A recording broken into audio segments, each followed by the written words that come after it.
it's just kind of amazing moments from inside of courtrooms. My whole career, I've covered courtrooms. I've been in courtrooms. I've covered the highest profile trials.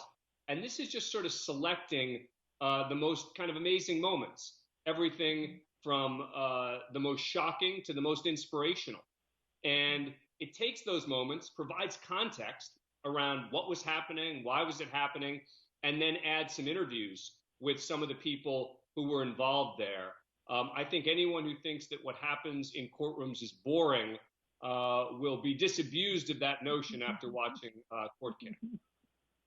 Absolutely, and you touched on it a little bit, but I would love to know, how do you pick the cases that you do on your show, cover on your show? Yeah, so we're looking for a mix. We're looking for a mix of stories, everything from an amazing moment of a defendant on the witness stand, to a defendant exploding at a judge, to a judge getting in trouble for doing, something bad, to a mother of a victim forgiving the perp who did this to her child.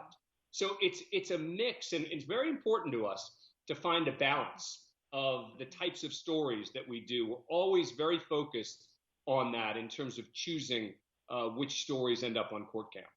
As we look at the totality of the show, right, we want to make sure that it's a fair balance, both in terms of the types of stories that we do and certainly demographically as well.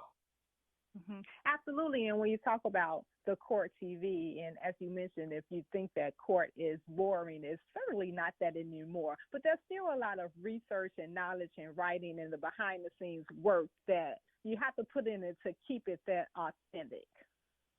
Oh, no question. Look, the producers on Court Cam are what make the show.